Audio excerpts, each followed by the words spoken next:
हुनर आपकी लाइफ बदल सकता है अगर इसे तराशा जाए।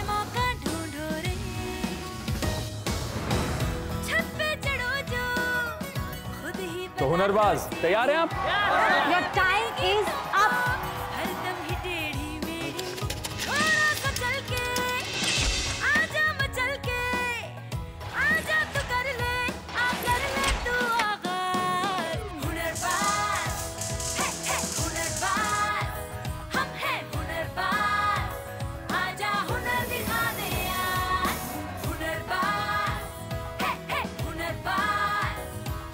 Hunarbaaz skill to win. Hunarbaaz skill to win को स्पॉन्सर्ड बाय मार्गो ग्लिसरीन।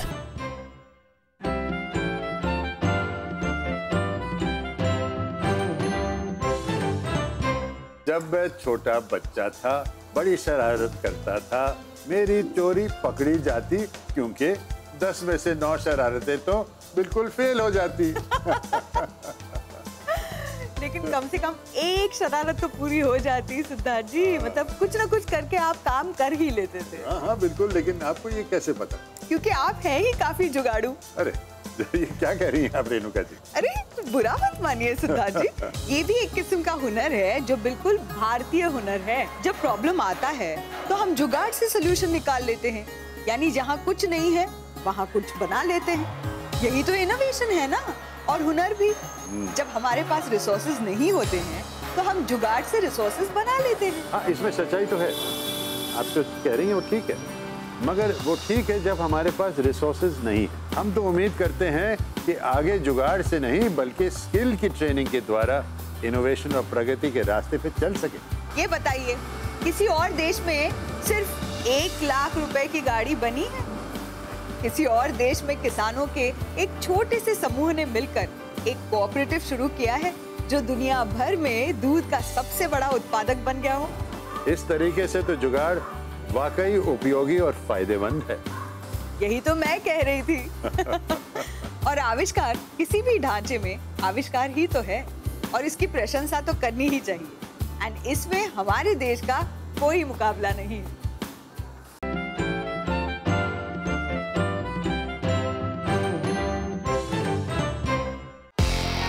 आजादी, खुशी, यादें, कितनी ही फीलिंग्स जुड़ी होती हैं। सोचा है कभी कि लाइफ का कितना टाइम गुजरा होगा गाड़ी पर। छोटी बड़ी हर जगह जाने के लिए गाड़ी का यूज करते हैं। आज के एपिसोड में लाइफ के एक इम्पोर्टेंट पार्ट यानी ऑटोमोबाइल इंडस्ट्री के बारे में जानेंगे और उसके हुनर के बारे में भी। गाड़ी चलाने से लेके गाड़ी बेचने से, गाड़ी बनाने में, गाड़ी के पुर्जे बनाने में आपको स्पेशलिटी स्किल्स चाहिए। साथ में कस्टमाइज्ड डिजाइनर बाइक्स के हुनर से भी रूबरू होंगे। हर एक चाहता है कि मेरी बाइक सबसे खूबसूरत दिखे या मैं अपने एरिया या अपनी सिटी में हीरो बनूं। फ्रेंड्स, स्वागत है आपका बार बार लगातार एक बार फिर हमारे show Hunarbaaz skill to win पर। सनी, हाँ? ये क्या हो गया है तुम्हें? क्या हुलिया बना रखा है? सब सही तो है यार, फिट तो लग रहा हूँ, अच्छा तो लग रहा हूँ। चेहरा देखा आईने में? रोज देखता हूँ, बहुत हैंडसम। तुम्हारे चेहरे पे ग्रीस लगा हुआ है। चेहरे पे? यहाँ नाक पे। अरे हाँ यार, वो एक्चुअली मेरे कार के एयर कंडीशनिंग का ना वो स्क्रू निकल गया था, तो उसको लगाने के चक्कर में ये सब हो गया। ओ, तो एक छोटे से स्क्रू ने तुम्हारी ये हाल बना दी है? हाँ, स्क्रू होता छोटा है पर उसे लगाने में उतनी दिक्कत आती है यार। आई नो, और ऐसे ही कई सारे छोटे छोटे पुर्जों के साथ मिलकर बनती है एक कार। और एक भी पुर्जा ना हो तो कार बन जाती है बेकार। एग्जैक्टली।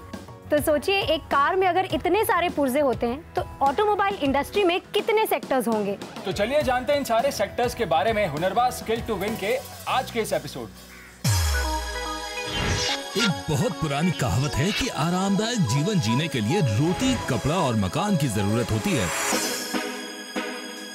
पर बदलते वक्त के साथ इस कहावत में एक और आयाम जुड़ गया है। मकान, कार।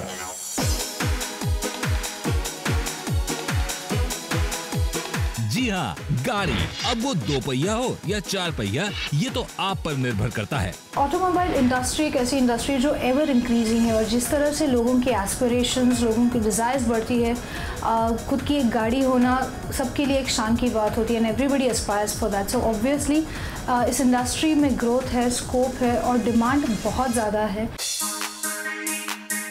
वैसे आपको ये बता दें कि हमारे देश की माली हालत यानी कि अर्थव्यवस्था का एक बड़ा हिस्सा हमारे देश की ऑटोमोबाइल इंडस्ट्री पर निर्भर करता है। ये कहना भी गलत नहीं होगा कि आज दुनिया का हर सेक्टर कहीं न कहीं ऑटोमोबाइल इंडस्ट्री की बदौलत ही आगे बढ़ रहा है। इसका सीधा सा उदाहरण है कि अगर ट्रैक्टर नहीं होंगे तो शायद आज खेती करना भी मुश्किल हो जाएगा। आज ट्रक्स हैं तो ही हर छोटी बड़ी चीज हम तक आसानी से पहुंच जाती है। दिन रात सड़कों पर चलने वाली ये बसेस न जाने कितने लोगों को उनकी मंजिल पर पहुंचाती हैं। आज हिंदुस्तान दुनिया के उन टॉप 6 देशों में शामिल है जहां सबसे ज्यादा गाड़ियां बनाई जाती हैं। आंकड़े बताते हैं कि हमारे देश में 2012 से 2013 तक 3.23 मिलियन यूनिट गाड़ियां बनाई गईं, जो कि अपने आप में एक रिकॉर्ड है। सिर्फ गाड़ियां ही नहीं बल्कि अच्छी क्वालिटी के कई पार्ट्स जैसे व्हीकल लॉक्स, साइड मिरर और इंजन के कई छोटे बड़े पार्ट्स बनाकर हमारी ऑटोमोबाइल इंडस्ट्री के कई हुनरबाज दुनिया में हमारे देश का नाम रोशन कर रहे हैं। सबसे अच्छी बात यह है कि ऑटोमोबाइल सेक्टर ने अपने दरवाजे सभी के लिए खोल कर रखे हैं। Skills and qualification that are required at the base level. Base level पर हमें जो क्वालिफिकेशन चाहिए होती है वो है 10th पास, और जैसे जैसे आपका स्किल और क्वालिफिकेशन बढ़ती है आप और ज़्यादा तरक्की करते हैं। एग्जाम्पल के तौर पर एक टेक्नीशियन को कम से कम ITI पास होना चाहिए, इंजीनियर को ग्रेजुएट या डिप्लोमा होल्डर होना चाहिए, मैनेजमेंट के लिए MBA पास आउट की ज़रूरत होती है। For a management level position, a person must be an MBA. Engineering करे हुए लोग इस सेक्टर को डिजाइन इंजीनियर के तौर पर ज्वाइन कर सकते हैं, जिनका मुख्य काम है इंजन और गाड़ी के विभिन्न पार्ट्स के नए डिजाइन तैयार करके उनको बनाना। अगर आपने BE या बैचलर्स इन इंजीनियरिंग नहीं किया हो लेकिन आपने कोई डिप्लोमा किया हो मैकेनिकल या ऑटोमोबाइल इंजीनियरिंग में, उसके साथ आपके पास कम से कम 8 या 10 साल का वर्क एक्सपीरियंस हो, तो एज अ डिज़ाइन इंजीनियर आप किसी भी ऑटोमोबाइल मैन्युफैक्चरिंग कंपनी में आप ज्वाइन कर सकते हो। एक 10th पास व्यक्ति भी चाहे तो मेहनत करके एक अच्छा ऑटोमोबाइल टेक्नीशियन बन सकता है, जिसका काम है गाड़ी में होने वाली परेशानी को पहचानना और उस प्रॉब्लम का सही इलाज ढूंढना। पर्सनालिटी या स्किल सेट्स की बात करें तो प्रॉब्लम सॉल्विंग एबिलिटी होनी चाहिए। आपको इंस्टेंटली डिसीजंस और प्रिसीजन में काम करने की आदत होनी चाहिए। इनको क्लाइंट के साथ कम्युनिकेट करना पड़ता है, तो ऑब्वियसली आपकी कम्युनिकेशन स्किल्स भी अच्छी होनी चाहिए। अगर आपने क्लास 10th किया हो तो यस, आप छोटे कोर्सेज या सर्टिफिकेट कोर्सेज करके आप एंट्री ले सकते हैं। दूसरे लफ्जों में हम इनको गाड़ी का डॉक्टर भी कह सकते हैं। इसी तरह 8th पास शख्स भी एक मैकेनिक के रूप में इस इंडस्ट्री को ज्वाइन करके लोगों की खराब गाड़ियों को अपने हुनर से नई जिंदगी दे सकता है। और हर एक 5वीं क्लास पास इंसान चाहे तो डेंटर पेंटर का हुनर सीखकर पुरानी गाड़ियों को नए डिजाइन, नई रंगत और नई चमक दे सकता है। और हुनर की चमक आपकी सैलरी में भी झलकेगी। स्टार्टिंग सैलरीज की बात करें, ड्राइवर्स हो, मैकेनिक्स हो या ऑटोमोबाइल टेक्नीशियंस हो, they can start anywhere between 5,500 to even 20,000, because जिस तरह की कार कंपनी कंपोनेंट आप हैंडल करते हो उसके ऊपर डिपेंड करेगा कि आपकी स्टार्टिंग सैलरी कहाँ पर होगी। देखा आपने कितनी अद्भुत है ये ऑटोमोबाइल इंडस्ट्री। बिना स्किल्स के कहां संभव था कि दुनिया की 42% सीट बेल्ट्स भारत की एक कंपनी बना पाती। पर जब जज्बा हुनर से जुड़ता है तो हौसला और विश्वास खुद ब खुद जुड़ जाते हैं। संधार की ऐसी ही खूबसूरती है। 1985 में महज 12 लोगों से शुरू हुई संधार कंपनी आज अंतर्राष्ट्रीय कंपनी बन चुकी है, जिसमें 6,000 से भी ज्यादा लोग काम करते हैं। Getting skilled manpower is the biggest problem that we face in the automotive industry. Automotive industry में स्किल मैन पावर की बहुत कमी है। कंपनीज आईटीआई में खुद ही टाई अप करती हैं, पर एनएसडीसी और एएसडीसी के इनिशिएटिव के बाद सिचुएशन बदली है। इन संस्थाओं ने कहाँ स्किल मैन की जरूरत है, इस बात को समझा है और उसके लिए पूरे देश भर में ट्रेनिंग दी जा रही है। उम्मीद है कि अगले साल तक स्किल मैन की कमी को पूरा कर सकेंगे। So hopefully from next year you will see skilled manpower being available for the automotive industry.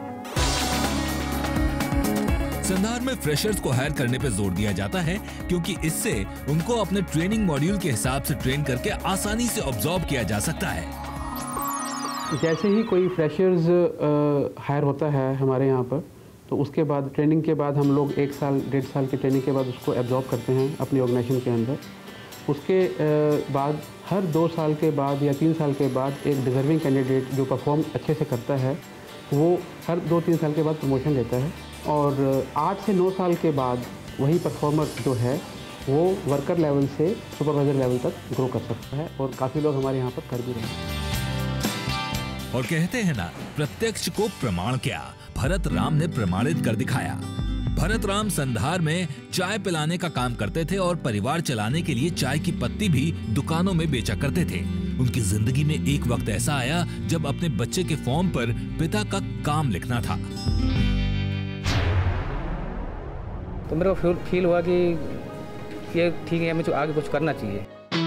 और अपना काम लिखते हुए इतनी ठेस पहुंची कि उन्होंने ठान लिया कि वो अपने हुनर को बढ़ाएंगे। तो मैंने आगे जाके कंप्यूटर का कोर्स किया और 2003 में मैंने अपनी मैट्रिक परीक्षा भी पास किया।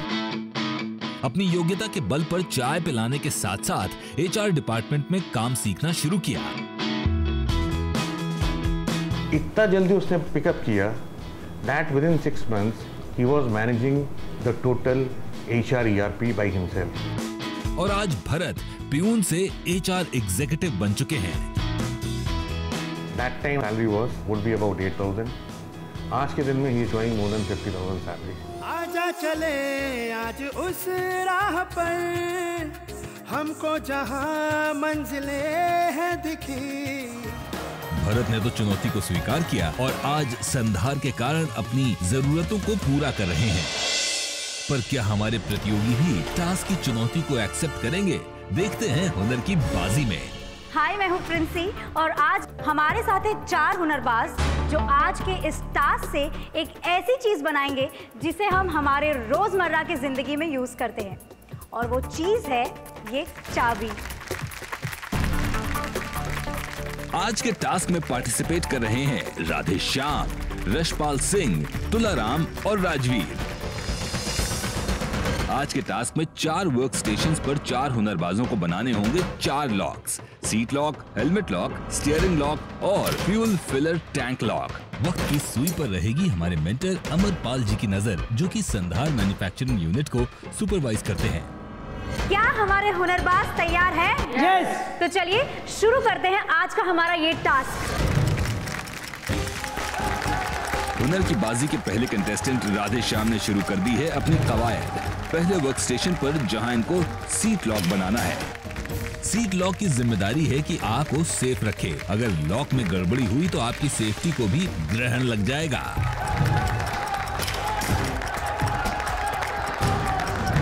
अब राधे श्याम हेलमेट लॉक बनाने में जुट गए हैं। कंसंट्रेशन साफ झलक रहा है, पर समय का ख्याल तो है इनको। अब ये हुनर के माहिर खिलाड़ी लग रहे हैं। देखते ही देखते ये पहुंच गए हैं तीसरे वर्क स्टेशन पर, जहां ये बना रहे हैं स्टीयरिंग लॉक। और इस वर्क स्टेशन पर ये यूज कर रहे हैं एयर प्रेशर का, जो लॉक्स की सेटिंग के लिए बेहद जरूरी है।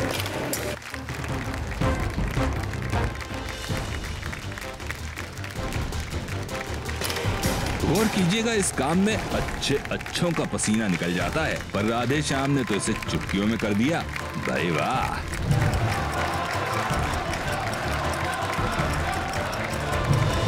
और ये है आखिरी वर्क स्टेशन। यहाँ बना रहे हैं गाड़ी की खुराक यानी फ्यूल टैंक लॉक। भाई वाह! और ये फटाक से निपटा दिया इन्होंने इस लॉक को। तो ये है हमारे पहले कंटेस्टेंट राधे श्याम जी, जिन्होंने इस टास्क को 5 मिनट और 14 सेकंड में कंप्लीट किया है। तो चलिए अब बारी है हमारे दूसरे कंटेस्टेंट की। टाइम ही केवल फैक्टर नहीं है जीतने के लिए। यशपाल को टाइम के साथ साथ एक्यूरेसी और लॉक को बनाने की सही तकनीक का भी ख्याल रखना होगा।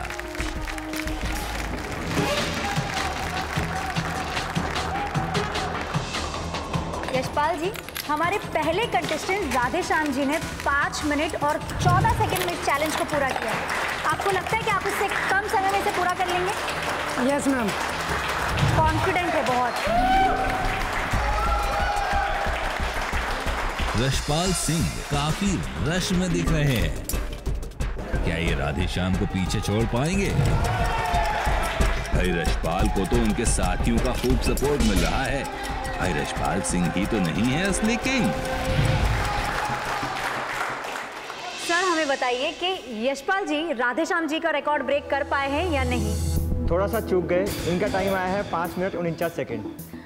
कंपटीशन बहुत टफ चल रहा है। देखते हैं कि हमारे अगले कंटेस्टेंट राधेश्याम जी का रिकॉर्ड ब्रेक कर पाते हैं या नहीं।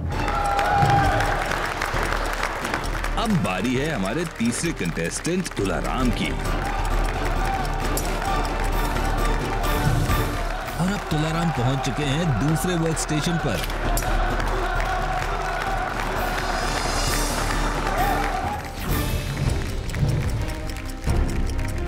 लग रहा है यहाँ कुछ तो गड़बड़ है। कोई प्रॉब्लम है आपको? ये नहीं जा रहा। ये नहीं जा रहा है। एयर प्रेशर देते वक्त कुछ तो गड़बड़ हुई है, जिसे प्रिंसी ने पकड़ लिया है। जल्दी जल्दी करने के चक्कर में शायद इनसे ये हो नहीं पा रहा है, पर अगर उन्होंने इसे कंप्लीट नहीं किया तो ये डिस्क्वालीफाई भी हो सकते हैं। राइट? जल्दी बनाने के चक्कर में तुलाराम का लॉक तो लॉक ही नहीं हो रहा है। लगता है तुलाराम के लॉक ने उन्हें शॉक दे दिया। आखिरी लेवल को तो उन्होंने पूरा कर लिया, पर क्या कहना है जज का तुलाराम के इस परफॉर्मेंस पर? सर तुलाराम जी ने कैसा परफॉर्म किया है? इनसे एक गलती हो गया, एक चूक हो गया, वो लॉक पूरा बन नहीं पाया। तो हमारे सेक्टर में एक मिस्टेक को हम हल्के में नहीं आंक सकते, तो हमें इनको डिस्क्वालीफाई करना पड़ सकता है। ओह, बचते हैं हमारे आखिरी कंटेस्टेंट। भाई अभी तक तो राधेश्याम सबसे आगे चल रहे हैं, पर देखते हैं कि आखिरी हुनरबाज राजवीर बन पाएंगे सबसे बड़े हुनरबाज।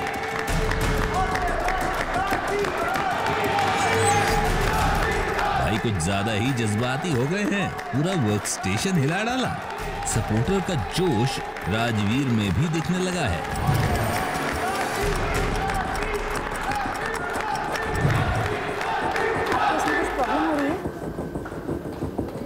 इस लॉक को पूरा करने में नहीं, इसमें ही प्रॉब्लम है। थोड़ा रुको, कवर करता हूँ। अच्छा, कहीं फंसे हैं ये, तो ये कह रहे हैं कि इस इंस्ट्रूमेंट में थोड़ा प्रॉब्लम है। देखते हैं, टाइम निकलता जा रहा है और अभी एक वर्क स्टेशन और बचता है इनके लिए। राजवीर के माथे की शिकन बता रही है कि तीसरे वर्क स्टेशन पर एयर प्रेशर से ज्यादा टाइम का प्रेशर इन्हें परेशान कर रहा है। और अब हमारे आखिरी कंटेस्टेंट राजवीर पहुंच चुके हैं अपने आखिरी वर्क स्टेशन पर। और फाइनली सारी परेशानियों से जूझकर इन्होंने पूरा कर लिया ये टास्क। तो अब बारी है जजमेंट की, और जजमेंट सुनाने के लिए हमारे साथ है unit head mister Ajay Kumar Raghav और हमारे मेंटर मिस्टर अमर। तुलाराम तो हो गए डिस्क्वालीफाई और राधेश्याम ने इस टास्क को सबसे पहले पूरा किया, पर सही वक्त पे ही पूरा करना इस टास्क को जीतने का क्राइटेरिया नहीं है। सही टेक्निक्स का इस्तेमाल और लॉक सेट की सही सेटिंग तय करेगी कि कौन है सबसे बड़ा हुनरबाज। तो जजमेंट इस प्रकार है, राजवीर ने लिए 8 मिनट 25 सेकंड, तुलाराम ने लिए 6 मिनट 21 सेकंड, यशपाल ने लिए 5 मिनट 49 सेकंड और राधेश्याम ने लिए 5 मिनट 14 सेकंड। सबसे कम टाइम के बेस पे और टेक्निकली असेसमेंट जो हमने किया उसके बेस पे राधेश्याम जी इज द हुनरबाज।